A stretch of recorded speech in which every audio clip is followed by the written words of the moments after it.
Did he expect me to fall to my knees? The very moment I signed the divorce papers, my ex-husband, Michael Callahan, froze every single one of my assets. He must have imagined me penniless, sitting on a curb somewhere. But what he never dreamed of was the fact that for the past 8 years, I had been meticulously preparing for this exact moment. And when the full truth came to light, he would be too stunned to even speak. If you're interested in my painful counterattack, please subscribe and give this a thumbs up.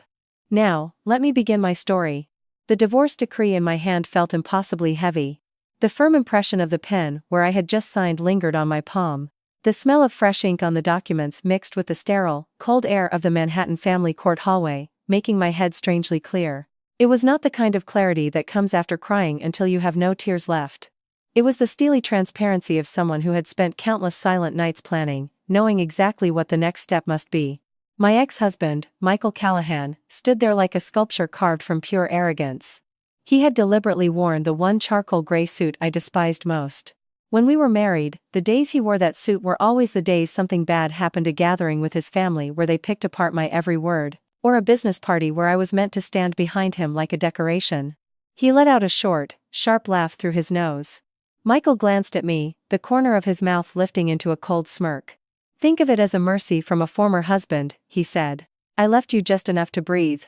His voice was low, but each word dropped at my feet like a heavy stone. I didn't answer. I knew that whenever he spoke like that, a pair of sharp scissors was always hidden behind his back. Michael tucked his copy of the divorce papers into the inner pocket of his suit jacket. The motion was slow, deliberate, as if savoring a small victory. Then he stepped closer, so close that his warm breath brushed my face, but his words were like ice. "The joint credit card you were using was cancelled yesterday. I also unlinked your cell phone number registered with the bank, and the account I used to deposit your monthly living expenses has been frozen." I lifted my head. I gripped the corner of the documents with 2 fingers, so tightly that the edge of the paper bit into my skin. I deliberately made my voice tremble slightly, like a woman whose only life raft had just been snatched away in a raging current. Why would you do this?" Michael tilted his head slightly, as if I had asked an impossibly naive question. "Why? Because from this moment on, you don't have a single dollar to your name." He said it bluntly, without looking away. "I've already had the locks changed on the Upper East Side penthouse. I told the staff to have your things thrown into a box and left with the doorman. Oh, and about your parents in Queens, I heard they put their house up as collateral 6 months ago to cover your brother's debts. The bank is getting pretty aggressive with their collection notices." Each of Michael's words was not just an attack on me, but a deliberate gouge at my family's most vulnerable point. My parents were living on a small pension in the house they had worked their entire lives to pay off. My brother's business had failed, dragging the entire family into a financial quagmire. I had been quietly working to resolve that issue for years, not just because I worried about my parents, but because I knew that if Michael ever discovered my weakness, he would use it as a snare to tighten around my neck. Michael took a step back and crossed his arms. His gaze swept over my face, as if he were looking at something on the verge of shattering. "I just want to see," he said, "how you survive without me. Will you be sleeping on the streets? Or will you all gather in that house that's about to be foreclosed on and cry your eyes out? Go on, beg me. If you get on your knees, I might toss you enough cash for a cheap apartment somewhere out of pity." A few people walking by glanced in our direction. The passing stares felt like the points of needles, pricking at us. I lowered my head. I made my shoulders tremble slightly, as if I were trying to hold back sobs. I knew Michael was enjoying this. He was addicted to the feeling of watching others shrink at his feet. But he was wrong. I wasn't trembling from despair. I was using every ounce of my strength to hold back the cold laughter that was rising in my throat. 8 years. For 8 years, living as his wife, I learned how to stay silent when I was criticized. I learned how to be quiet when I was interrupted. I learned how to smile when I was insulted. Michael probably thought it was submission. No. It was me, measuring his every breath, documenting his habits, his weaknesses, and every single person who stood behind him. Like someone walking down a dark road, I had endured, patiently lifting every single brick to find the way out. I raised my face. My eyes were wet, precisely as much as I had calculated they should be. "Did you really have to go this far?" Michael laughed out loud, a sound of pure amusement. "I'm teaching you about reality," he said. He leaned in, his voice growing sharper.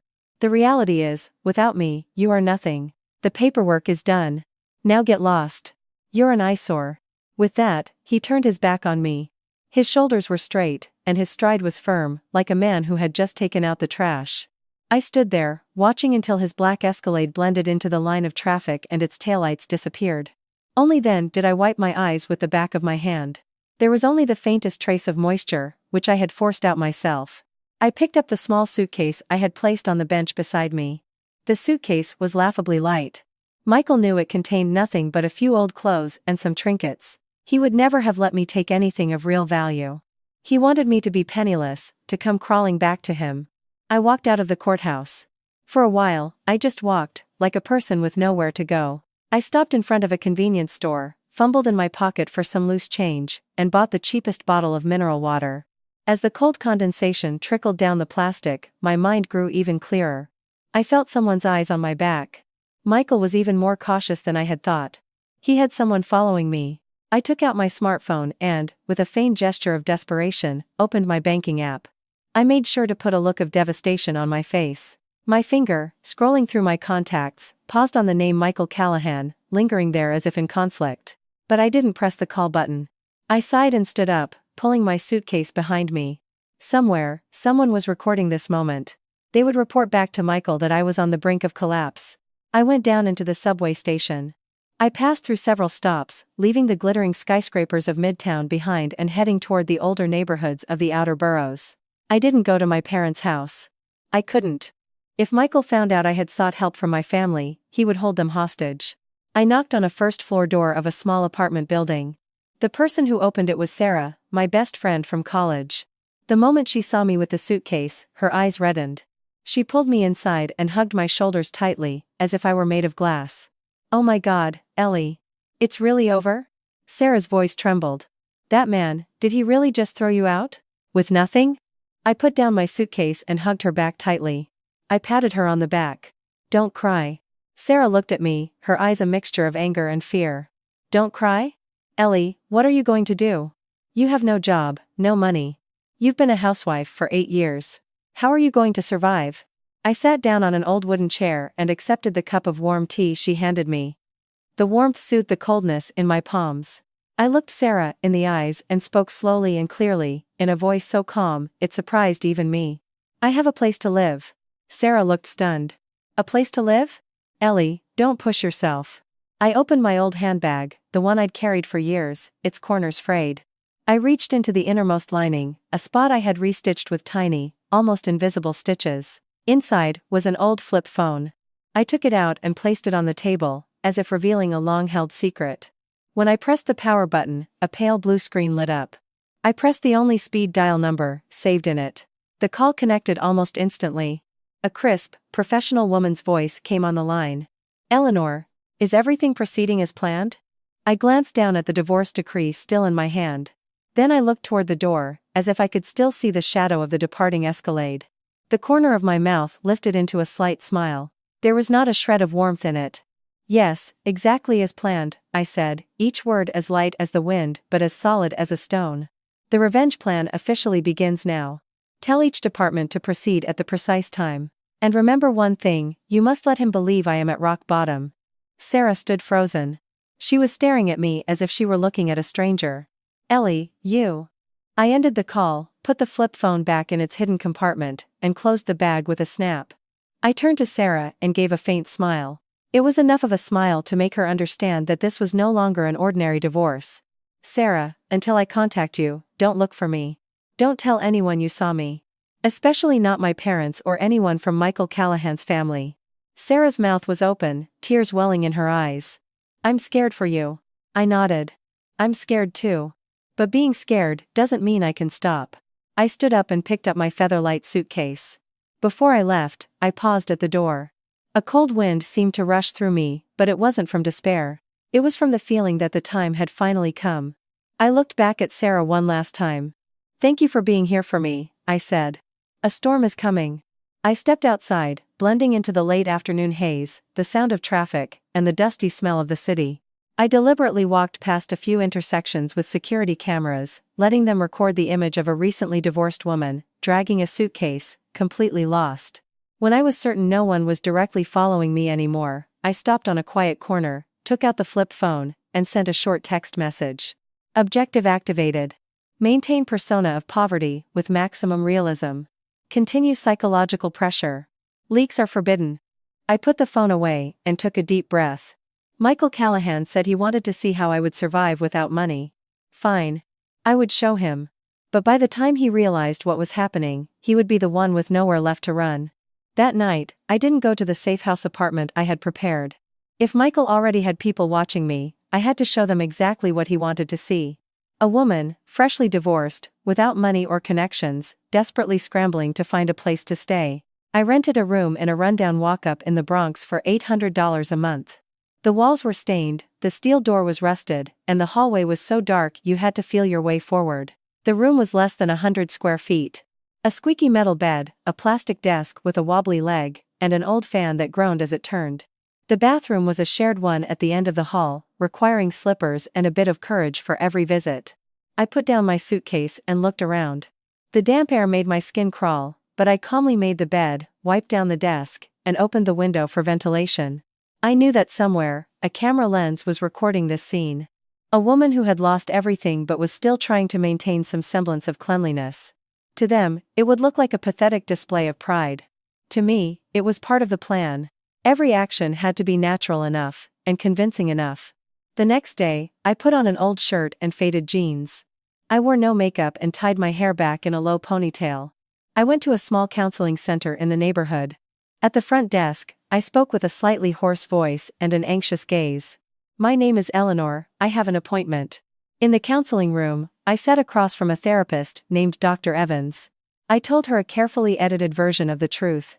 8 years of financial dependency, neglect, severed relationships, a loss of self-confidence, a loss of direction. I wasn't lying, exactly. I just wasn't telling the whole truth. Dr. Evans listened and took notes. "So you feel you've lost faith in yourself," she said. I looked down at my hands and gave a small nod. "Yes." My voice was barely a whisper. The session lasted an hour. When I left the center, I received a document proving I was undergoing psychological counseling. That piece of paper would be an excellent cover, a shield to fill the 8-year gap in my career. If needed, I could use it to explain my life as a housewife in a reasonable and sympathetic way. That afternoon, I went into an old diner and ordered the cheapest $10 lunch special. I ate slowly, occasionally glancing at my phone as if waiting for an email. I knew all of this would be reported. Eleanor is eating a $10 meal. Eleanor is looking at job sites. Eleanor looks exhausted. Back in my room, I took out the flip phone. Everything is going smoothly. As soon as I sent the message, a reply came back. "Surveillance team still on you. Confirmed lunch and therapy session. He seems pleased." I smiled faintly. I'm glad he's pleased. A man who believes he controls the board is a man who lets his guard down. 3 days later, I received a call from a mid-sized media company in Midtown. It was an invitation for an interview for an executive assistant position. I had never applied there. I immediately understood that this was bait. Michael wanted to see how I would react to an opportunity that seemed out of reach for my current situation. I went to the interview. That morning, I chose the nicest outfit from my suitcase, but it was clearly not new. I used a little concealer to hide the dark circles under my eyes, but left a hint of weariness. During the interview, 2 men asked me sharp questions. "You have a significant gap in your resume. We need someone who has maintained a consistent career path." I looked down and said in a small voice, "I understand. I'm just hoping for a chance to start over." I deliberately emphasized the word, chance. I answered the questions correctly but not exceptionally. I feigned hesitation on a few points. I knew the report that would reach Michael would read, "Eleanor. Abilities are average. Lacks confidence. Not competitive." The interview ended with a perfunctory handshake. I left the building. The midday New York sun beat down on my face. I paused for a moment on the steps and took out the flip phone. Bait test successful. They were his people. The media company is connected to Callahan's firm. Continue information gathering. That evening, I got a call from my mother. "Ellie, are you really divorced?" Her voice trembled over the phone. I could hear the sound of a fan whirring in the background. "Yes. The Callahans called. They said I was out of my depth, that I had nowhere to go." I gripped the phone tightly. "Mom, I'm fine. I'm staying with a friend. I have $200, honey. Should I send it to you?" My chest tightened.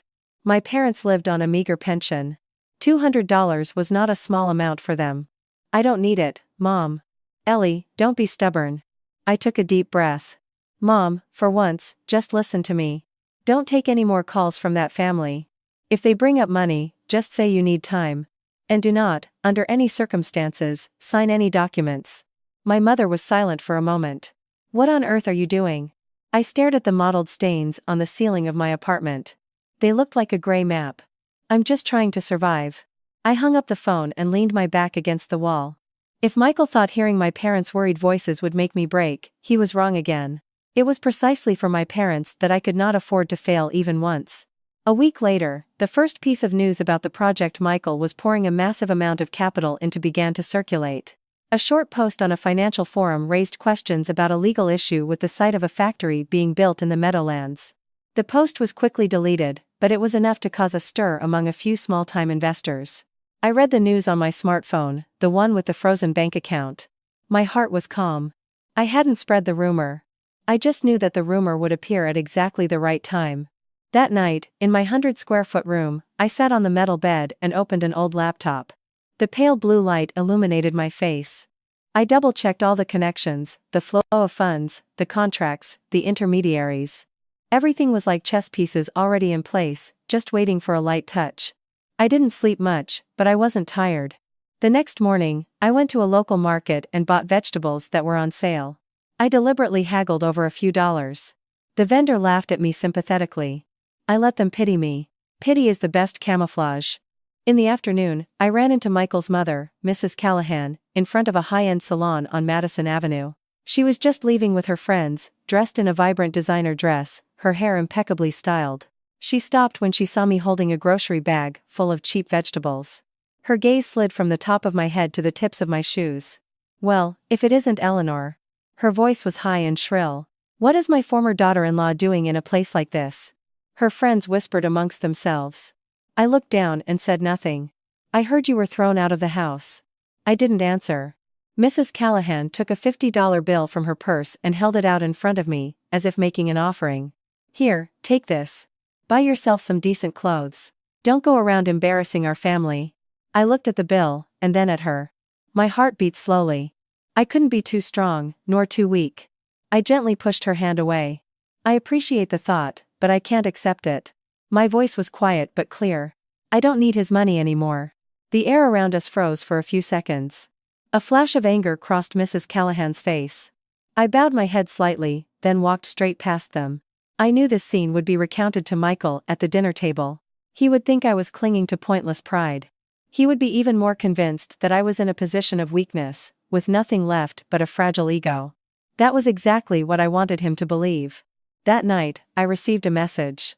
He heard about the salon incident. He seems pleased. I put the phone down and looked out the small window, where a streetlight cast a yellow, striped pattern on the wall. Keep smiling, Michael. Just a little longer. I lay down on the metal bed, my eyes open in the darkness. My performance of poverty had only just begun.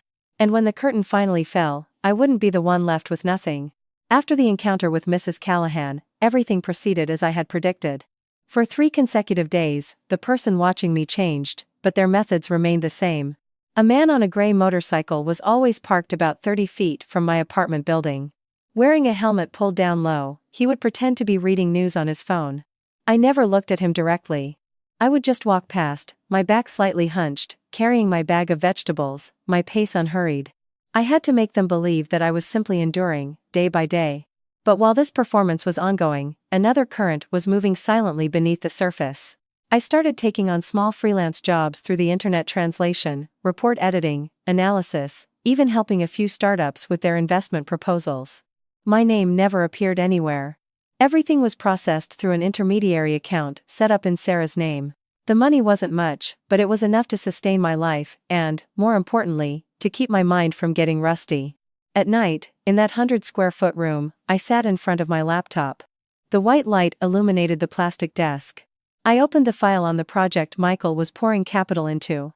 A development project in an industrial park in the Meadowlands. It was being promoted as a golden opportunity to attract foreign capital. On the surface, everything looked fine. But digging deeper, I saw familiar flaws. The zoning permit for the land was not yet finalized. The intermediary companies had a history of questionable dealings, and a foreign partner firm from Singapore had been involved in legal disputes. I hadn't spread the rumors. I was just the person who knew exactly where to press. A week later, I received an email from a well-known private equity firm in New York. The sender was the assistant to the firm's chairman, Arthur Vance.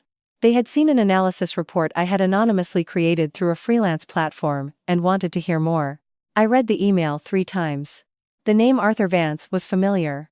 He was known for being a cool-headed operator with immense influence in the financial world, though he kept a low media profile.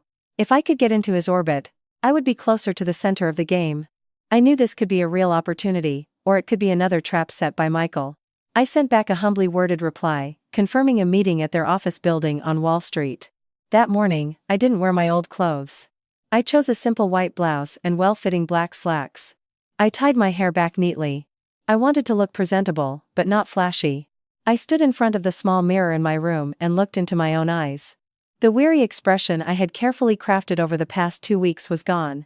In its place was pure focus. The firm's office was on the 32nd floor of a skyscraper whose blue glass reflected the sky. As I entered the lobby, I smelled a faint scent of expensive cologne and heard the click of high heels on the marble floor. The elevator carried me up to the 32nd floor. As the numbers rose, my heart grew calmer. I couldn't let myself be rattled. The conference room door opened. The man sitting at the head of the table didn't look that old, perhaps in his mid-40s. He wore a dark navy suit, and his gaze was deep and steady. He stood up from his seat but didn't immediately offer a handshake. He just watched me for a few seconds, as if sizing me up. "Miss Eleanor Abbott," he said. His voice was low and firm. "Yes." I walked forward and placed a stack of prepared documents on the table. "I understand you've done some independent analysis on the Meadowlands Industrial Park project." I gave a small nod. "I have a few personal insights." Mr. Vance gestured for me to sit. "Tell me about them." There were no long, formal greetings. I opened my laptop and explained, one point at a time. The questionable legal structure, the risk associated with the partner firm, the potential for a cash flow crunch if foreign investors pulled out. I didn't exaggerate. I just presented the data and my concise conclusions. He didn't interrupt me, only occasionally asking very specific questions. "If you were the head of this fund, what would you do?" I looked him straight in the eye. "I would temporarily halt the disbursement of funds and request a second legal review through an independent law firm. And I would ensure our contract has clauses that protect our capital before making any long-term commitments." The conference room was silent for a few seconds. Mr. Vance gave a small nod. "Where did you work before this?" "For the past 8 years, I was a homemaker," I said honestly. "Before that, I was an analyst at an investment bank." He studied me for a longer moment. "Why did you leave?" I paused for a beat. "For my marriage." He didn't ask any more questions. His gaze seemed to understand more than what I had said. The meeting lasted about an hour. As I stood up to leave, Mr. Vance stopped me with a single sentence. "Would you be interested in working with me?" I tried not to let the surprise show on my face. "In what capacity?" "As an independent analytical consultant, to start. A 3-month contract. If the results are good, we can discuss what comes next." 3 months. It was enough time to dive deep into their information network, to access documents I could never touch otherwise. "Yes, I would be happy to," I replied in a calm voice. He smiled faintly. "Then let's start next week." When I left the building, the sun was shining brightly on the asphalt of Wall Street. I walked slowly, like someone who had just finished a normal interview. But inside me, a door had already opened. That night, I returned to my apartment as usual. I still stopped at the old diner, paid with cash, and walked past the man on the gray motorcycle. I made them believe that nothing had changed. But that night, when the city was quiet, I opened my flip phone. Phase 2 initiated. The transformation was swift. Understood. I leaned against the wall, remembering Arthur Vance's gaze. He wasn't the type to trust easily. He had chosen me not out of sympathy, but for the value I brought. That fact reassured me more than any words of encouragement. 2 days later, I got a message from Sarah. Michael was bragging to his partners that the Meadowlands project was about to attract a huge investment. He was acting super confident. I smiled faintly. Confidence is a good thing. When a man is at the peak of his confidence, he is less likely to notice the cracks beneath his feet. I stood up and went out onto the narrow balcony at the end of the apartment hallway. The night breeze carried the smell of car exhaust and the distant sound of laughter. I looked up at the New York City sky. The city lights had erased the stars. For 8 years, I had stood behind Michael, quietly watching the way he signed contracts, the way he handled crises, and the way he worshipped the power of money. He never believed in the power of patience. But I had all the patience in the world. I would read the reports that Michael never wanted anyone to read closely. I would see the real numbers hidden behind the glossy facade. And when the time came, with just a light touch, the entire edifice built on his confidence would begin to shake. I went back into my room and closed the door. The performance of poverty had to continue. But behind the scenes, I had already stepped into another room, one with brighter lights and newly arranged chess pieces. The first week on the 32nd floor passed like a well-oiled machine. Arthur Vance's investment fund office wasn't noisy like other financial firms. People here spoke in low voices, typed with light keystrokes, and spent more time looking at their monitors than at each other. There was tension, but no chaos. I liked that. I was given a desk by the window overlooking the streets of the financial district. The city looked small from up here. The skyscrapers gleamed under the sun, and the cars were like an endless stream of colored lines. I told myself not to be mesmerized by the view. I wasn't here to admire the scenery. On the second day, I attended an internal meeting about the investment portfolio for the next quarter. The Meadowlands Industrial Park project was third on the list. When the slide appeared on the screen, Michael's company logo was clearly visible. The projected growth figures presented alongside it were incredibly optimistic. One of the analysts said, "They've assured us that if we get in early, the projected returns are excellent." I didn't speak immediately. I waited until Arthur Vance turned to me. "Eleanor, any thoughts?" All eyes turned to me. I could feel my heart beating, but my voice was steady. "I propose we put a 2-week hold on the fund disbursement." The room fell silent. "We should re-examine the legal issues with the site and the credit history of their foreign partner." Another employee frowned. "That's already been vetted." I nodded. "Vetted at a routine level, I'm sure. I want to vet it more deeply." Mr. Vance didn't ask any further questions. He simply said, "We'll give Miss Abbott 2 weeks." With that one decision, I was given the space to operate. I started working as if the 8-year gap in my career had never existed. I contacted old colleagues at law firms and had them look into the land zoning documents. I reached out to a specialist who used to work in Singapore and asked about the foreign partner firm. I carefully documented every small piece of information. Like peeling an onion, I stripped away one layer after another. And then the cracks began to appear. The foreign partner firm had been sued in the past for allegedly concealing debt. The legal documents for the site showed that although Michael's company was advertising that everything was finalized, the zoning change was still pending approval. There was also an obscure financial relationship between one of the intermediary companies and an individual who had been investigated for tax evasion. I sat in front of my monitor, staring at the data as it came to light. I felt no satisfaction, only certainty. Michael wasn't a fool. He knew there were risks, but he believed he could control them. He had always believed that. In the evenings, I would return to my rundown apartment. I still ate at the old diner and wore my simple clothes. The man watching me was still there. The gray motorcycle was parked a few dozen feet away. I made them believe that I was working at a small, nearby company. I deliberately took a different route home, making them think I had a simple, temporary office job. But from Monday to Friday, I was ascending to the 32nd floor. A week later, a second article about the Meadowlands project appeared on an economic news website. This time, it wasn't an anonymous forum post. The article raised questions about the transparency of the capital structure. It didn't draw any conclusions, it just presented possibilities. But in the financial world, presenting a possibility is often enough to make many people wary. That afternoon, as I was reviewing contracts, my phone rang. It was an unknown number. I answered it. "Eleanor." It was Michael's voice, sharp and pointed. I was silent for a moment before replying. "Yes. So you're working again, I hear." Though he couldn't see it, I smiled.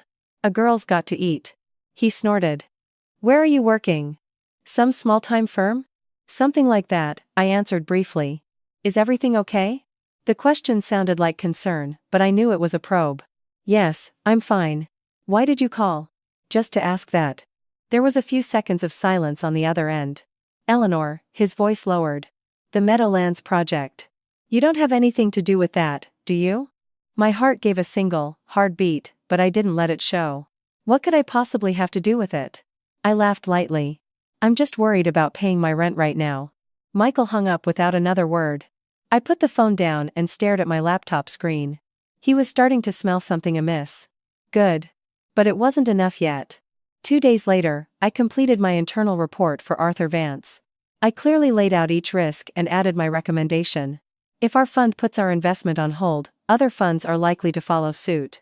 If the flow of capital stalls, Michael's company will face a liquidity squeeze. Mr. Vance showed no particular emotion after reading the entire report. You're aware that if this report gets out, a lot of people will be unhappy. I'm aware. Why are you so interested in this project? I looked him straight in the eye. I don't like seeing cracks covered up with a thin sheet of glass. He watched me for a longer moment. Perhaps he understood that the answer went beyond just financial concerns. Over the weekend, the fund internally announced that it was temporarily putting the disbursement for the Meadowlands project on hold for further review. The news spread quickly through the industry, and several other funds began to adopt a more cautious stance. That night, a message came from Sarah. Michael was furious in a meeting. He said someone was sabotaging him behind the scenes. I was sitting on the metal bed. The yellow light illuminated the stained wall. I imagined his face when he was angry, the furrowed brow, the hand slamming on the desk.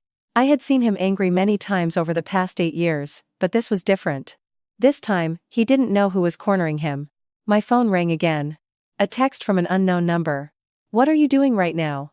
I didn't reply. Another message came. You think I won't find out? I smiled. A predator sending messages in the middle of the night is a sign that he's losing his composure. I turned off the light, lay down, and stared at the dark ceiling. I wasn't satisfied. I just felt that everything was moving into its proper orbit. The next morning, I went to the market as usual and bought cheap vegetables on sale. I haggled over a few dollars as usual. The person watching me was still there. They had no idea that this mundane morning routine was just the surface of a crack that was continuing to spread. On Sunday afternoon, Arthur Vance called me in for a private meeting. Not in the large conference room, but in his personal office. Do you understand you're taking on a very confident man right now? He asked, as I sat down. I am aware. Confidence sometimes comes with recklessness. And recklessness comes with collapse. He nodded. His gaze grew sharper. You're not just trying to protect our fund, are you? I was silent for a moment, then answered honestly. I'm hoping to prevent more victims of that recklessness. He didn't ask anything further. We will continue to hold on this project, he said. Keep up the good work. As I left the 32nd floor, I knew I had taken another step. The first crack was already visible. With just a little more pressure, that glass would shatter. That night, I stood at the door of my apartment and looked up at the night sky. Michael said he wanted to see how I would survive without money. I was going to show him. But what he was about to see wasn't my poverty, but the cracks spreading throughout the empire he had built. I could feel the change in the air from the beginning of the week. On the 32nd floor, meetings grew longer, and emails flew more frequently. And outside, in Michael's world, the signs of trouble were no longer just whispers. On Monday morning, just as I got to the office, the internal line rang. Eleanor, my office. Mr. Vance's voice was brief. I entered his office. The glass door closed, creating a near-perfect soundproof seal. He placed a stack of documents in front of me. Their company's cash flow is starting to tighten, he said. I didn't need him to say the name, I knew it was Michael's firm. 2 of their main banks have requested additional collateral. I flipped through the pages quickly. The numbers didn't lie. When Arthur Vance's fund put their disbursement on hold, other funds had followed. The promised capital was frozen, but the costs for site preparation and legal consultations continued to mount. Some partner companies began demanding payment earlier than scheduled. Can they raise the funds? I asked. Mr. Vance leaned back in his chair. It's possible, if they get an additional infusion from their foreign partners. But what if those partners are also feeling the pressure? He left the sentence unfinished. I understood. A liquidity squeeze is like a small crack in a wall. At first, no one pays it any mind, but as water seeps in over time, the entire wall can come crashing down. That night, a message came from Sarah. Michael is scrambling to raise money. He was saying that if he can just get through this month, everything will be fine. I stared at the screen. My heart didn't waver. Michael was good at moving money around. He had the connections, the reputation, and the confidence to make a lot of people believe him. But a reputation is like a stock. Once trust begins to erode, its value can fall faster than you'd think. 2 days later, a major business journal published a cautious analysis of the Meadowlands project. It emphasized the need for legal transparency. There were no accusations, no conclusions. It just asked questions. But sometimes, a question is more dangerous than an accusation. In the afternoon, my phone rang. It was Michael. I answered. "What is it?" His voice lacked its usual swagger. "Eleanor, where are you working now?" "I told you. A small firm." "A small firm that has access to major investment funds?" I paused for a moment. "Do you think I have that kind of power?" He let out a harsh breath on the other end. "You're trying to ruin me." "I'm just worried about my rent," I replied lightly. "How could I possibly ruin you?" The line was silent for a few seconds. Then his voice dropped. "If you need money, I can give you some." I cut him off. "I don't need it." I could hear him grit his teeth. "Eleanor, don't be foolish." "I'm not being foolish," I said slowly. "I'm just living." I hung up before he could say another word. My hands weren't shaking. I felt no satisfaction, no pity. It just felt like the gears were turning in their proper tracks. That weekend, I was asked to attend a private meeting with 2 banking officials. The topic was re-evaluating the risk level of some industrial park real estate projects in the region. Michael's company name came up several times. One of the bank executives said bluntly, "We don't want to cut off their funding. But if their cash flow doesn't recover in a timely manner, we'll be forced to take measures." I just listened. I didn't interject. I understood the mechanism. When banks lose confidence, they don't need to make a scene. They just change the terms of the contract. And the new terms can suffocate any company that is short on cash. In the evening, I returned to my apartment as usual. I turned on the groaning fan and washed some vegetables in a small plastic tub. The person watching me was still there, but I knew they had heard the rumors too. They must have known their employer was in trouble. I opened the flip phone. Phase 2, sufficient pressure achieved. Prepare contingency plan. A reply came back. Contact made with independent legal team. Ready to release documents on associated companies if necessary. I didn't reply immediately. I stared at my reflection in the dark window. Releasing the documents meant accelerating things. But I didn't want a collapse that was too sudden. I wanted Michael to still be confident that he could raise the funds. Because when a man has hope, he will pour more money into a deeper hole. The next morning, Michael contacted me directly. He suggested we meet at a quiet cafe in Soho. I arrived on time. Michael was already there. He looked a bit thinner, with faint dark circles under his eyes, but his gaze was still sharp. "You look well," he said, forcing a casual tone. "I'm breathing." He snorted. "Eleanor, what do you want?" "I don't want anything from you." "Cut the crap," he said, leaning forward. "If you're behind this, stop it. I'll give you enough money to live comfortably for the rest of your life." I looked down at the cup of black coffee in front of me, then raised my head. "You told me I was nothing without you." He flinched. "I'm living without you," I continued. "Isn't that enough?" The air between us grew taut, like a guitar string. "You think you can win against me?" he asked, his voice low. "I'm not playing a game of winning or losing," I replied. "I just don't want to be a chess piece anymore." He was silent. For the first time, I saw in his eyes not contempt, but a flicker of genuine unease. "I'll get through this," he said, as if trying to convince himself. "I wish you luck." I stood up first. As I left the cafe, I didn't look back. That night, messages from Sarah came in one after another. "Michael is selling some of his shares to raise capital. The foreign partners are demanding a review of the contract." I sat on the bed and took a slow breath. The liquidity squeeze was starting to tighten around him. I knew this was just the beginning of the storm. And when the real storm hit, it would no longer be cautious articles or private meetings. It would be red numbers, relentless phone calls, and sleepless nights. I put my phone down and stared at the stained ceiling. Michael had wanted to see me on my knees, begging. Now, I didn't want him on his knees. I just wanted him to understand what it felt like to lose control. The official news broke on a Tuesday morning. It was no longer a cautious analysis or an anonymous comment. It was a brief notice from the largest commercial bank financing the Meadowlands project. They had formally requested that Michael's company provide additional collateral within 10 business days, or they would adjust his line of credit. The news only took up a small corner of the business section, but among investors, it was like the clang of a metal bell in a silent room. I sat in my 100-square-foot apartment, reading the news on my phone. Beside me, water was boiling in a small pot. I didn't smile. I just put the phone down, lifted the lid, and added a pinch of salt to the water. My facade had to remain this simple. In the morning, I walked to the corner of the street as usual, and bought a $3 breakfast burrito. I took my change, nodded, and said thank you. The man on the gray motorcycle was still parked a few dozen feet away. He was still pretending to look at his phone. I knew he had read this morning's news. I also knew that somewhere, Michael was starting to receive unpleasant phone calls. The atmosphere on the 32nd floor was completely different. It was no longer cautious vigilance, but confident movement. Arthur Vance called an emergency meeting with the analysis team. The bank has made its move, he said briefly. We will maintain our decision to hold the fund disbursement. One of the team members asked, what if they provide the additional collateral? I stepped forward. That's a possibility. But doing so will increase their cost of capital, and an increased cost of capital will put even more pressure on their profitability. Mr. Vance looked at me. What do you predict their next move will be? I answered without hesitation.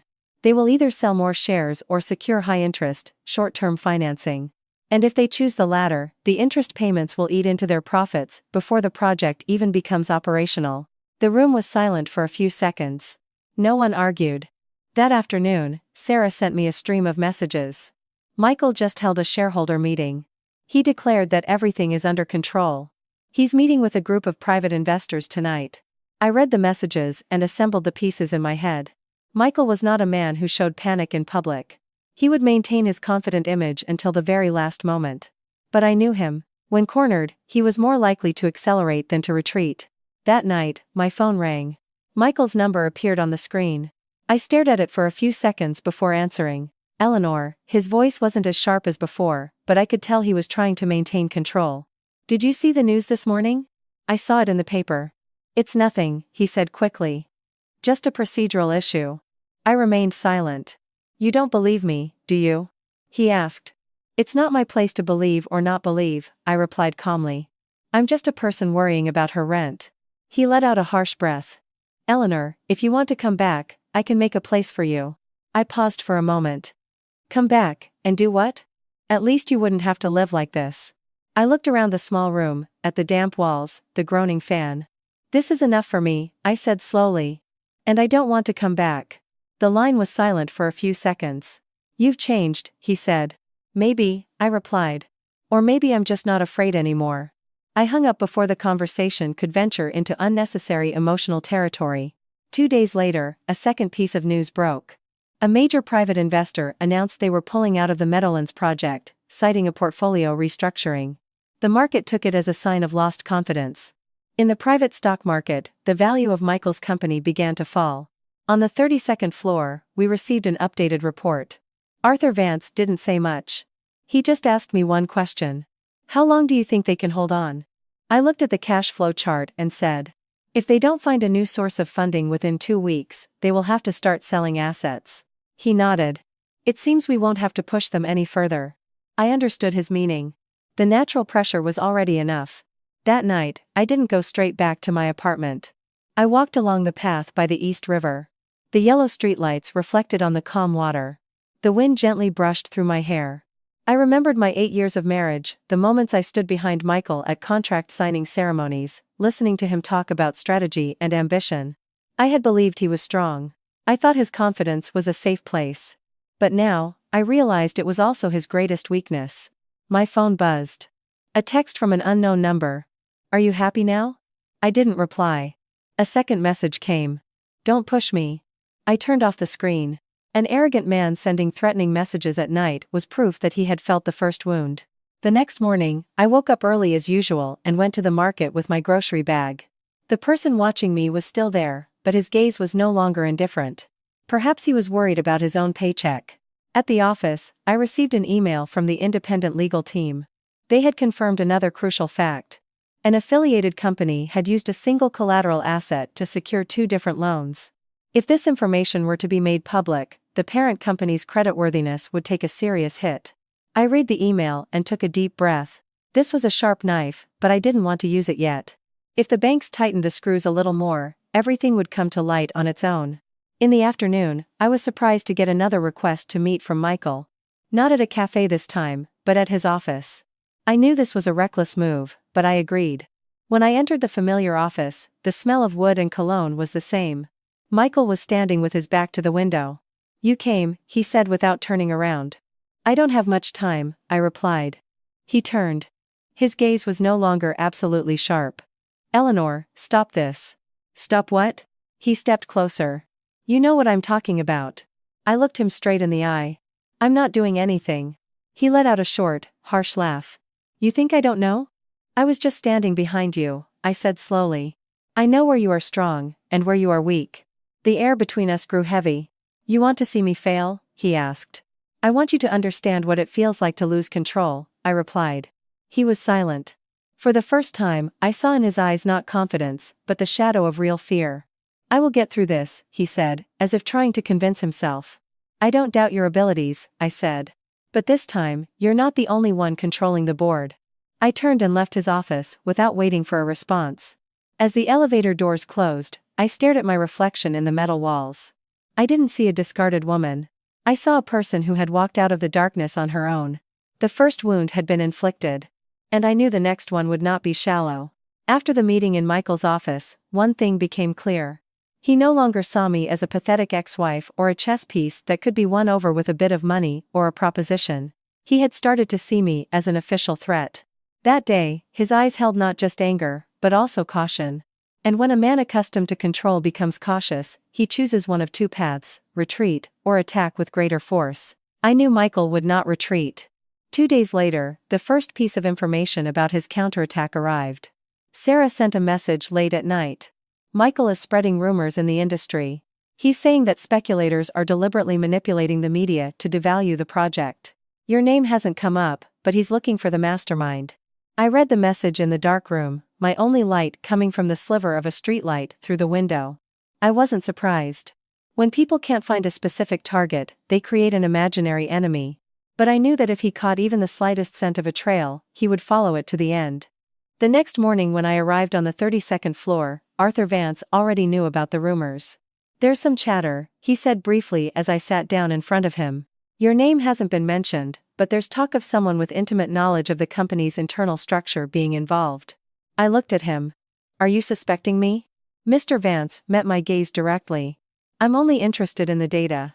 He placed his hand on a stack of documents. "And the data tells me you weren't wrong." I gave a small nod.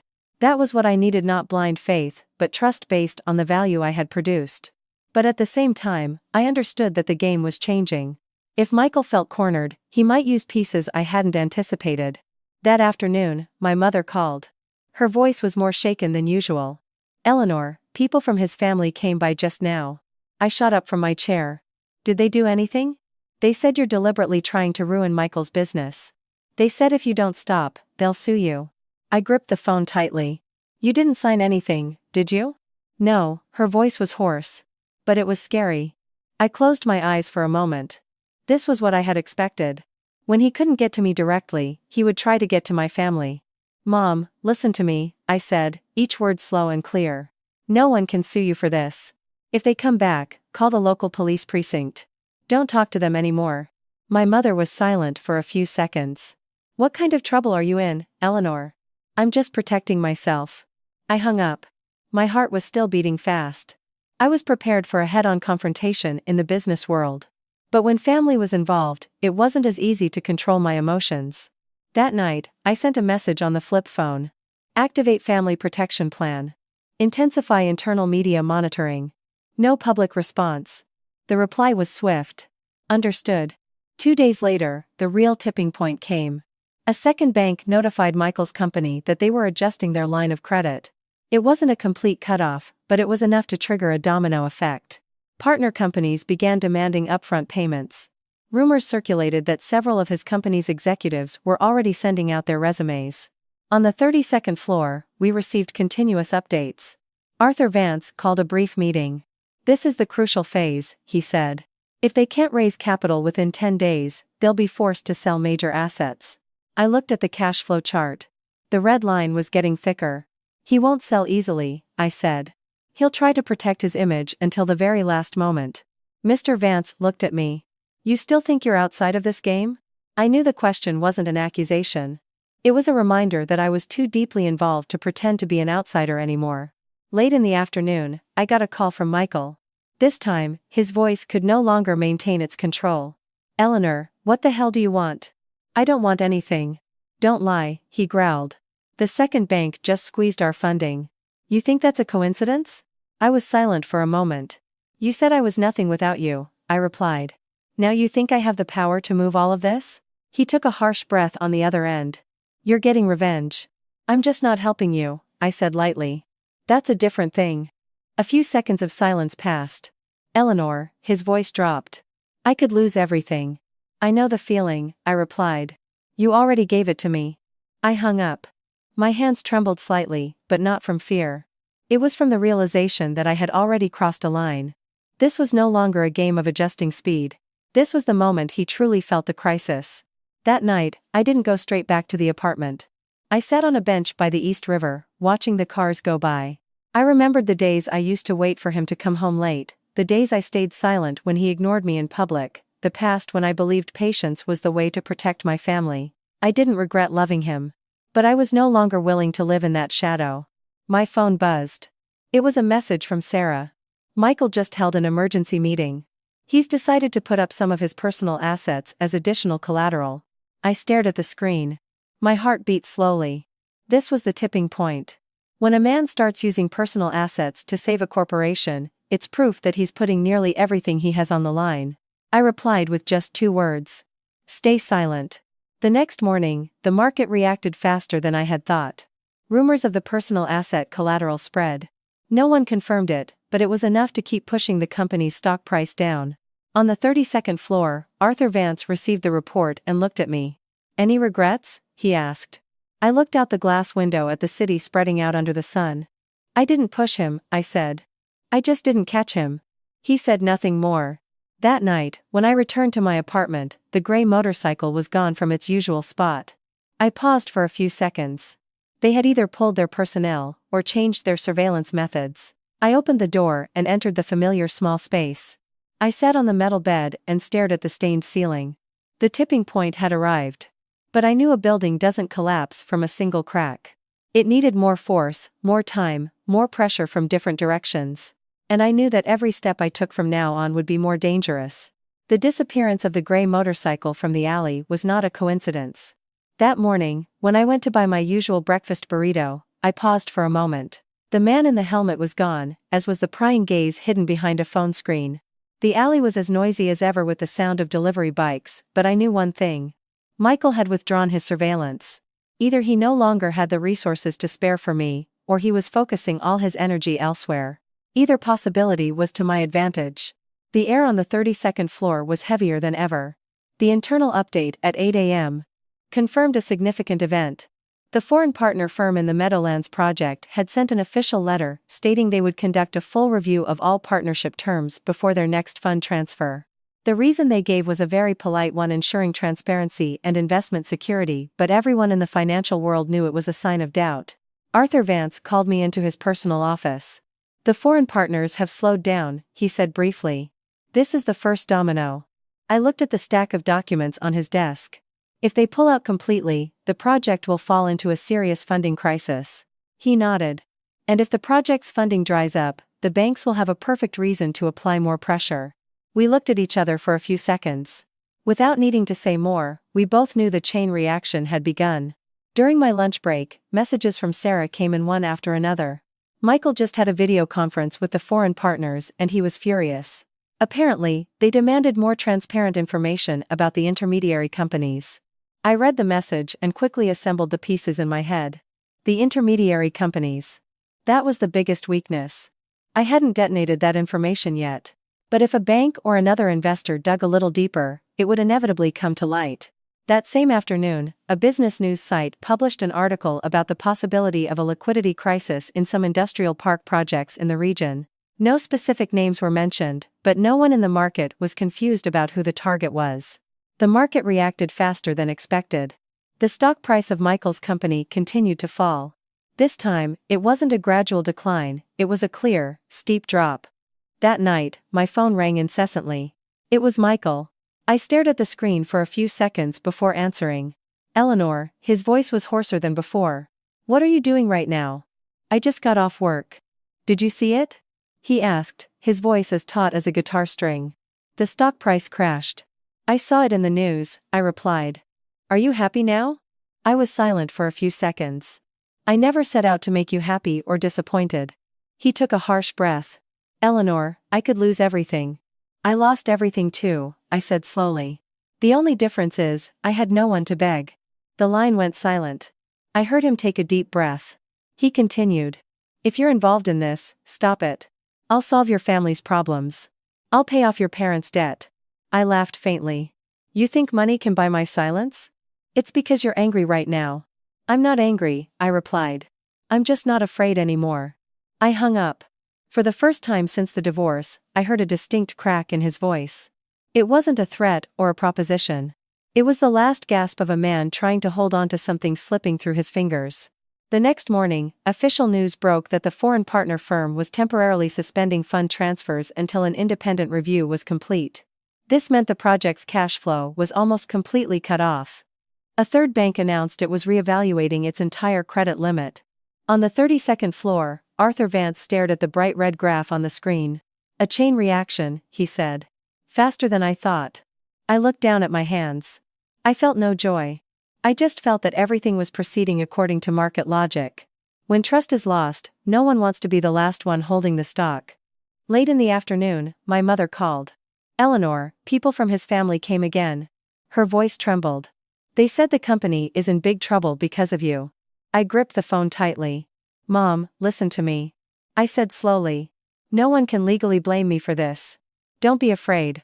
But they said if the company goes under, our family won't be spared either. I took a deep breath. That's just them trying to worry you and put pressure on me. Trust me. My mother was silent for a few seconds. I trust you. I hung up. My heart was heavier than ever. I knew that the more desperate the situation became, the more Michael would resort to psychological pressure. But this time, I wasn't alone. That night, I sent a message on the flip phone. Prepare plan to release information on intermediary companies if necessary. Execution still on hold. The reply came back. Ready. I stood by the apartment window, staring at the distant lights. I remembered the days I used to stand by the window of our old penthouse, waiting for Michael to come back from meetings. Back then, I believed his success was the family's success. I never dreamed that one day I would be the one to witness that very success begin to crumble. The next morning, the real fall began. A major shareholder sold their entire stake in Michael's company. The information spread like wildfire, and the stock price went into a freefall. Financial forums began to openly mention the Meadowlands project by name. My phone rang. It wasn't Michael, it was Arthur Vance. Come up to my office. I entered his office. He was standing in front of the window. This is the decisive moment, he said. If the information about the intermediary companies comes out, it will be the final blow. I looked at him. What do you want me to do? I want you to consider, he replied. A building with a weakened foundation will collapse on its own. I was silent. I knew he wasn't talking about profits. He was asking me whether I was willing to cross the line. That night, Michael called again. This time, he didn't beat around the bush. Eleanor, I want to talk in person. We have nothing more to talk about.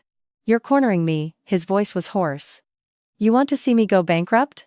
I stared at my reflection in the mirror. I want you to understand that no one is above the laws of the market. You think this is fair? I'm just not helping you, I said again. That's a different thing.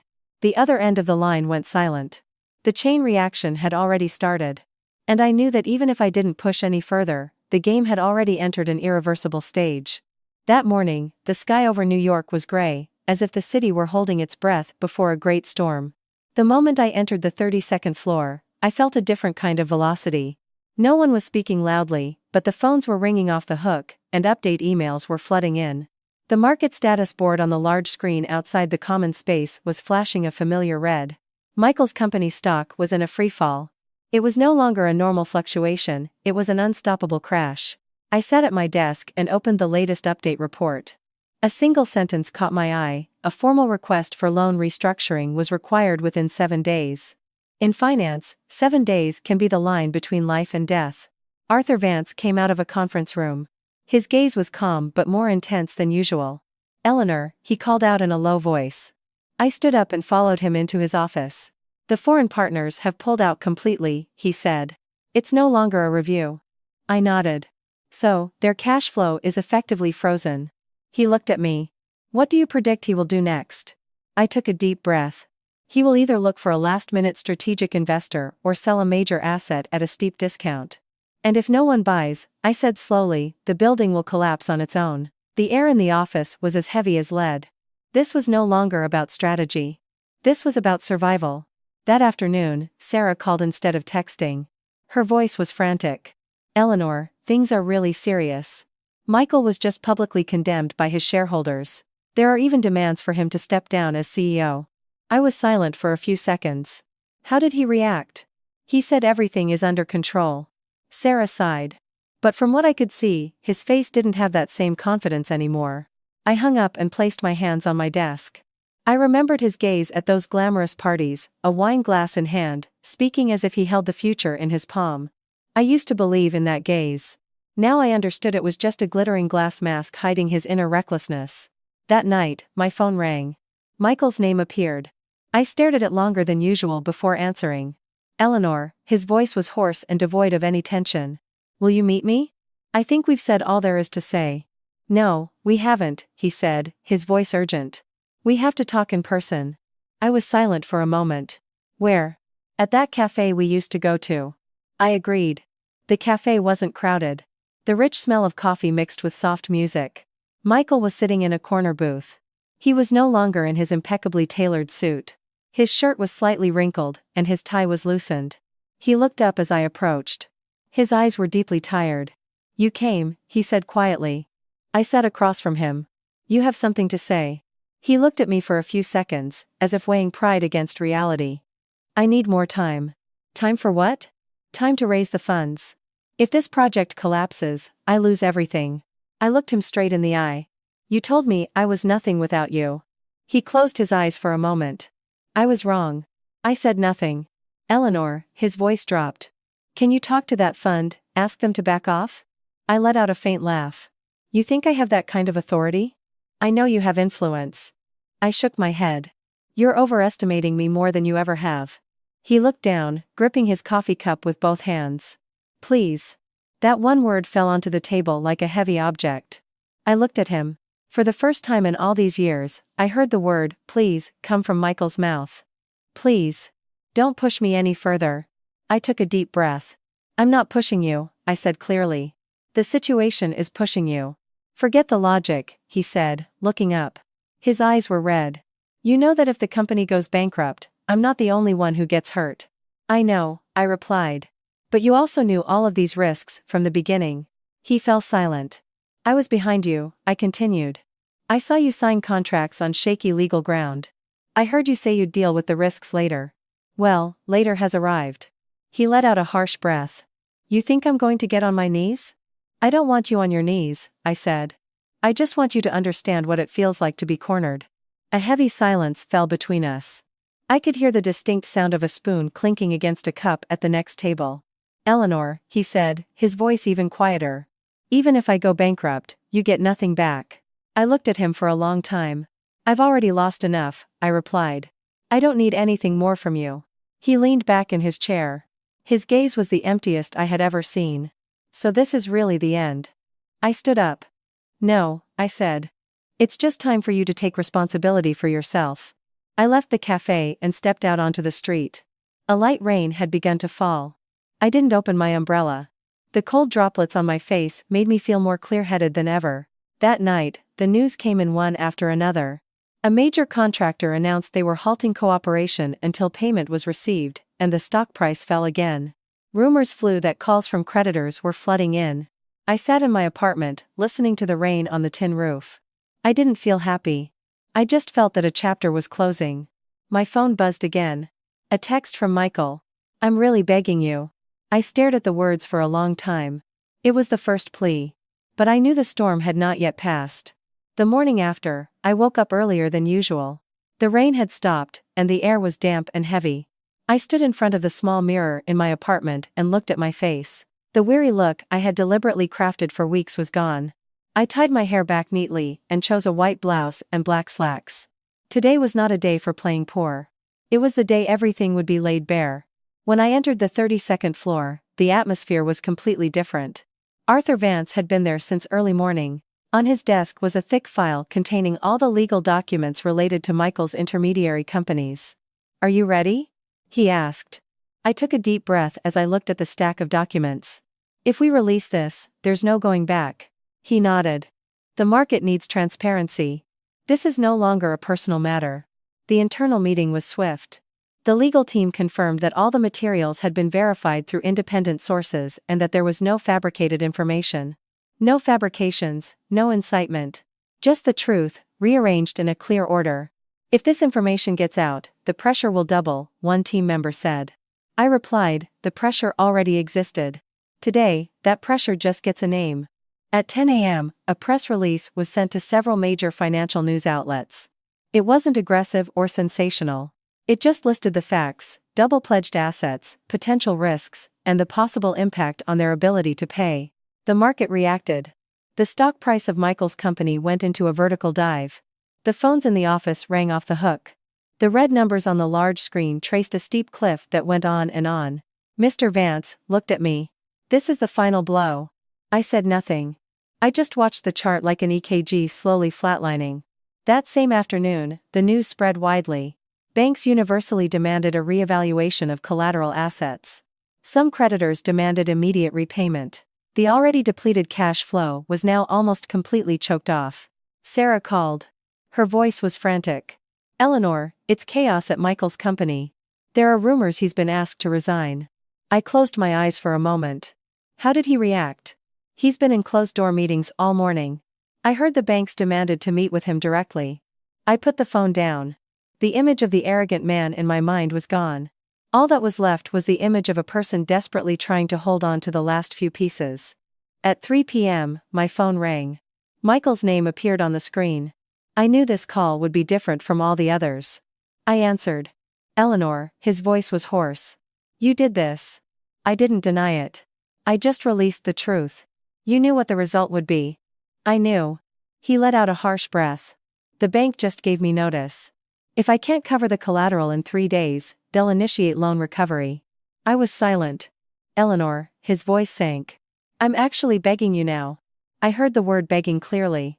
It was no longer a mumble in a cafe. It was an official surrender. "Can you tell them to give me a little more time?" "I can't control them," I said slowly. "You should have controlled yourself." I was wrong. His voice cracked.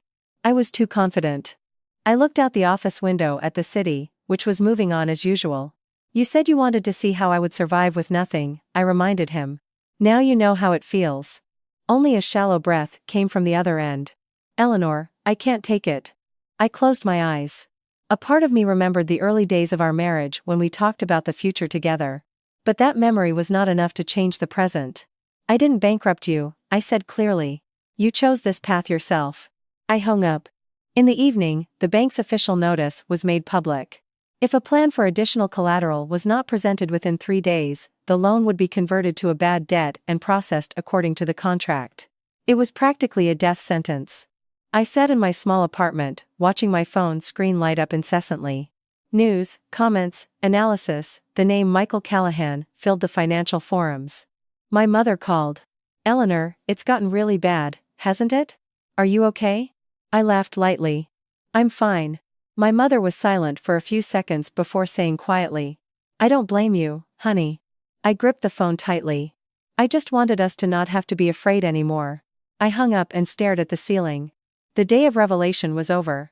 The game was no longer hidden. Somewhere in this city, Michael was sitting amidst ringing phones, payment demands, and suspicious gazes. And I was sitting in a 100-square-foot room, listening to the sound of a groaning fan. I no longer needed to play poor, but I decided to stay here until everything was truly over. The day of revelation had passed, and from now on, everything would manifest not as psychological pressure, but as real consequences. The 3 days given by the bank were like a countdown clock hanging over Michael's head. Even though it was invisible, everyone could feel its heavy, ticking sound. Time waited for no one. The 3 days were not a time for rescue, but a time to confirm what was about to happen. On the morning of the first of those 3 days, I entered the 32nd floor with a completely different mindset. I was no longer walking on eggshells or waiting for reactions. The board had already been upended, and I was just watching to see which piece would fall first. Arthur Vance was in the conference room. The screen displayed the latest status of Michael's company's cash flow. "They're trying to sell a spare plot of land they own in Jersey," he said. "But the asking price is almost 10% below market value." I looked at the chart and said, "When you're desperate for cash, you can't negotiate on price." He nodded. "But the buyers also know they're desperate." That meant that even if they sold the land, the money would be far from enough to fill the liquidity hole. During my lunch break, Sarah sent a message. "Michael is running around all over the city. He met with 2 major investors this morning. Is there any hope?" I asked back. "I heard they demanded a change in management as a condition for investing." I took a slow breath. A change in management. That meant Michael would lose control of the company that was practically his child. That afternoon, my phone rang. It was Michael. I knew this call would be different. I answered. "Eleanor," his voice was visibly exhausted. "I sold almost all of my personal assets." I was silent. "But it's still not enough." "I told you," I replied lightly. "This pressure isn't something I created." "Don't give me that," he cut me off. "I know I was wrong. I know I was overconfident. But I don't understand. If they collect on the debt, it's not just me who gets ruined. Hundreds of employees will lose their jobs." Those words resonated with me. I had considered this. I didn't want innocent people to become casualties. "Do you have a restructuring plan?" I asked bluntly. "I do," he said quickly. "But I need more time." "Time isn't something you get with promises," I replied. "You have to prove it's possible." The other end of the line went silent. "Can you tell them that I have a clear plan?" I took a deep breath. "I can't vouch for a plan I haven't even seen." "I'll send you the proposal," he said hurriedly. "Just take a look at it." I agreed. Not because I wanted to help him, but because I wanted to know if he had truly learned anything from this crisis. That night, I received an email. It was a roughly 30-page restructuring plan. I read it line by line in my quiet apartment. The plan included cost-cutting measures, the sale of non-core assets, and the appointment of an independent executive by the board. It wasn't a perfect plan, but at least it wasn't empty words anymore. On the morning of the second day, I brought the plan to Arthur Vance. "He submitted a plan," I said. He looked it over. "It's desperate," he assessed. "But not without potential." I looked at him. "If there's a clear roadmap, is there a chance the banks might give him a little more time?" He was silent for a few seconds. "There's a chance. But they will demand very strict oversight. That's the price he has to pay," I replied. That same afternoon, news spread that Michael's company was in negotiations with a new investment group, conditional on a change in the management structure. The stock price stopped falling but didn't rise. The market started to wait. That night, Michael called again. "Eleanor," his voice wasn't as frantic as before. "I know you saw the plan." "I did. What do you think?" "I think you finally understood that you can't control everything on your own." He let out a faint sigh. "I've lost so much." "So did I said. "The difference is, I learned from what I lost." The other end of the line went silent again. "I'll accept the management change," he said slowly. "I don't have a choice anymore." The third day came sooner than I thought. The main bank officially announced that they would consider an extension if the company submitted a debt restructuring plan involving new investors and an independent board member. It wasn't a rescue, but it was a narrow opening. On the 32nd floor, Arthur Vance looked at me. "Do you want us to support the extension?" I looked out the glass window at the city under a new sun. "If the plan is strictly supervised and completely transparent, I think they should be given a chance." He nodded.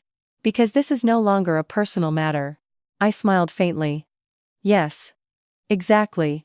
That afternoon, Michael sent me a short text. "The bank has agreed to consider an extension." I read the message. My heart wasn't as heavy as before.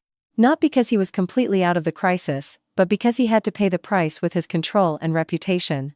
The final 3 days ended not with a complete collapse, but with a slim chance. But that chance was no longer about arrogance. It was about responsibility. I sat in my small apartment, listening to the regular whir of the fan. I knew that from now on, the story would move in a different direction. It was no longer a war of pressure, but a question of how people stand up again after hitting rock bottom. The 3-day storm ended not with a bang of total collapse, but with a narrow door left ajar, just enough for air to pass through. Michael's company didn't go bankrupt immediately, but it was no longer the confident empire it once was. The market had seen the cracks, the banks had attached conditions, and the new investors demanded a complete overhaul. From now on, his every move would be monitored. That morning, I went to work on the 32nd floor with a strange feeling. There was no sense of victory, no relief. Just the quietness after a storm has passed. Arthur Vance was looking at an updated report when I entered his office. The banks have agreed to a 30-day extension, he said. But on the condition that an independent board member is appointed by the end of this week. I nodded. He will have to give up his managerial control. He looked at me. Do you think he can accept that? I think he no longer has a choice, I replied. There was no color in my words. It was reality. When people hit rock bottom, they either give up or accept change. That same afternoon, official news was released that an interim CEO from outside the company had been appointed. The market reacted cautiously. The stock price stopped falling and fluctuated slightly. No one was certain, but at least the speed of the crash had slowed. In the evening, Sarah called. He seems so different, she said quietly. How so? I've never seen him so quiet. I looked up at the ceiling of my apartment. The old water stains were gradually drying. Maybe he's learning to listen, I replied. Or maybe he's just tired. Sarah sighed. Eleanor, are you okay? I'm okay, I said honestly. And for the first time since everything began, I realized I was no longer swayed by his every fluctuation. My heart no longer raced every time I heard bad news, and I no longer stayed up all night waiting for updates. I had played my part. The rest was his responsibility. 2 days later, I received an email from Michael. Not a call or a short text, but a long email. He wrote that he had co-signed the restructuring plan, accepted the reduction of his control, and agreed to an independent oversight committee monitoring all cash flow. He didn't blame anyone. He didn't mention my name. He just wrote one sentence at the end. Now I know what it means to lose control. I read the email in my office, amidst the white lights and the regular sound of keyboards. I didn't reply immediately. I just left it there, like a confession that came too late. In the afternoon, Arthur Vance called me into his office. Do you want to continue monitoring this project? He asked. I think my role here is over, I replied. He looked at me searchingly. You don't want to see it through to the end? I've seen enough, I said slowly. The rest is a process of recovery, not collapse. He gave a small nod. You've grown. I smiled. Maybe I'm just not in the dark anymore. That night, I went back to my apartment earlier than usual. The familiar alley was as bustling as ever. The sound of children playing, the revving of a motorcycle engine, the smell of cooking wafting from a small diner. I stood in front of my door and looked around one last time. This place had once been the stage for my performance of poverty. Now it was just a temporary shelter. I sat on the metal bed and opened my old suitcase. Inside were still just a few simple clothes, but I knew my life no longer fit inside that suitcase. My phone rang. It was Michael. I answered. Eleanor, his voice was low and no longer tense. I just finished signing. I know. I'd like to see you once. I was silent for a few seconds. Why? I want to thank you. I frowned slightly. Thank me for what? For not pushing me all the way to the end. I let out a light breath. I didn't help you. I know, he replied. But you could have chosen another way. I looked out the window. The yellow streetlight cast a long shadow on the wall. What did you learn? I asked. A few seconds of silence. That money doesn't always solve everything, he said slowly. And that not everyone needs me. I didn't reply immediately. Then that's enough, I said finally. We didn't meet. We didn't need to. That conversation was enough to close a chapter. The next morning, I arrived at the office early. I went out onto the 32nd floor balcony and looked down at the streets of the financial district. The city was as bustling as ever. No one knew that an empire had just crumbled. No one knew that a woman who had been considered a nobody was behind its movements. But that no longer mattered. I realized I no longer wanted to define myself through someone else's collapse. I wanted to define myself through the path ahead of me. That night, I packed up my apartment room. I folded the thin blanket, took down the hangers, and wiped the plastic desk clean. Seeing the room gradually empty, my heart felt lighter than I had expected.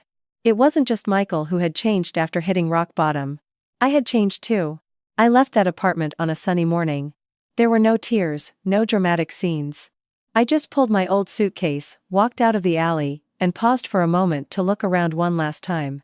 This was the stage of my performance, the place where I had read reports through the night and listened to my own sighs as the pressure mounted. But now, it was just a station I had passed through. I didn't go back to the old penthouse. I didn't look for a luxurious place. I chose a small, sunny, and quiet apartment near the city center. Not to prove anything, but to remind myself that I could choose where I lived. My role on the 32nd floor also changed. The Meadowlands project was no longer the center of my daily life. The board was in place, the cash flow was strictly supervised, and the market, though not as hot as before, was gradually stabilizing. One afternoon, Arthur Vance called me into his office. "You've accomplished a great deal," he said. "I don't see it as a victory," I replied. "Exactly," he nodded. "It's a balance." I understood his meaning. In finance, balance is more important than winning or losing. "Would you be interested in taking a formal position at the fund?" he continued. I was silent for a few seconds. "Please give me some time to think." He smiled. "This time, that time is yours." Those words made me realize something. For the first time in years, I was no longer being swept along by my circumstances.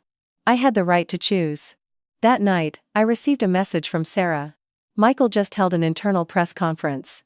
He admitted to his managerial mistakes. I felt no stir upon reading the words. "How did he look?" I asked back.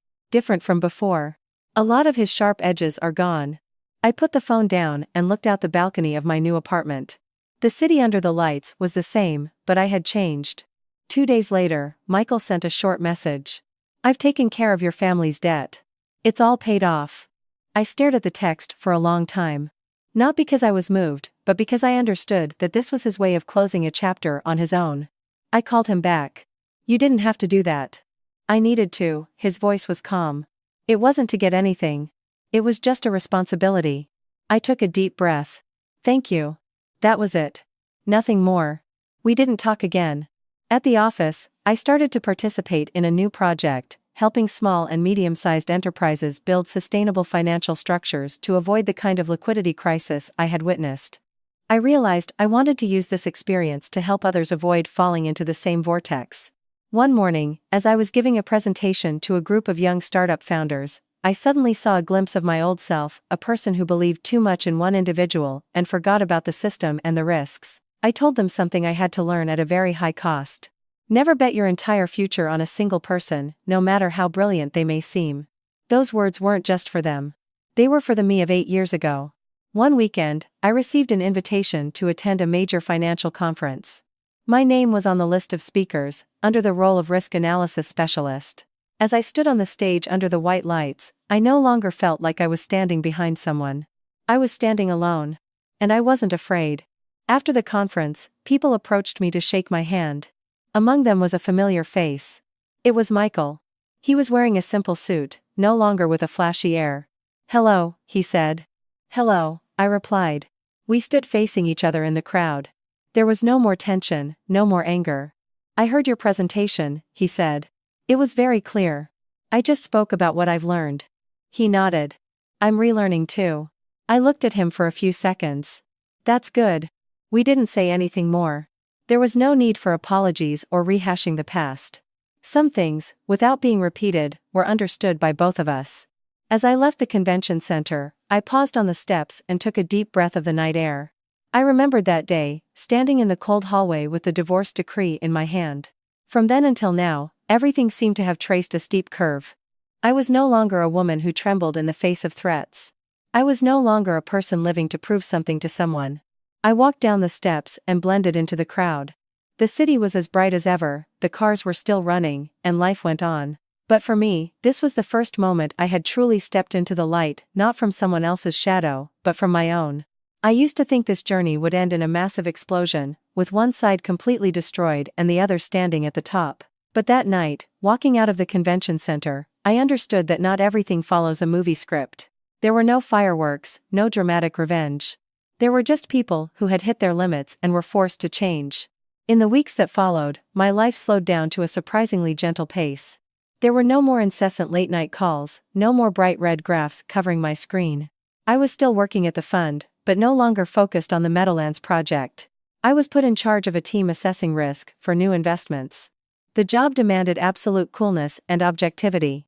And for the first time, I found myself handling it calmly, without personal feelings getting in the way. One morning, Arthur Vance came to my desk. Have you thought about my offer? He asked. It was about the formal position. I nodded. Yes. I'll accept it, I replied. Not for the title or the money, but because I knew I was ready to stand in that spot. No longer in anyone's shadow. Around the same time, news about Michael's company gradually stabilized. The new management made more cautious decisions. Some projects were scaled back, and some assets were sold to reduce debt pressure.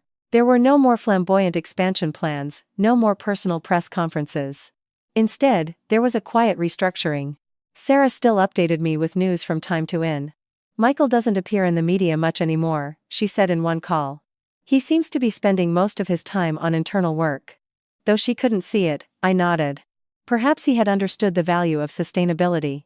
Sarah was silent for a few seconds before asking, "Do you ever regret it?"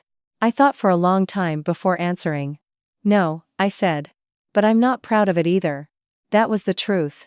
I didn't feel happy seeing the man who was once my husband brought low. But I also didn't regret protecting myself and my family. One afternoon, as I was preparing materials for a meeting, my phone rang. Michael's name appeared. I stared at it for a few seconds before answering. Eleanor, his voice was calm. I'd like to have a meal. Why? I don't want to apologize or talk business. He paused for a moment. Just a meal. I was silent. I think we've said all there is to say. Maybe, he said. But some things should be properly finished. I thought for a few seconds. All right, I agreed. We met at a small diner, not the fancy places where he used to host lavish parties. Michael was there first. When I entered, he stood up from his seat, a polite gesture I hadn't seen in a very long time. Thank you for coming, he said. I came to listen, I replied. The meal proceeded without any drama. He talked about the restructuring process, about having to learn to listen to the board's opinions, about the feeling of losing control and gradually coming to accept it. I thought I could never be wrong, he said slowly. Now I know where I went wrong. I didn't interrupt him. And I know I hurt you. His voice dropped. I don't expect you to forgive me. I put down my fork. I don't live with resentment anymore, I said. But I'm not going back either. He nodded. I understand. We didn't bring up the past.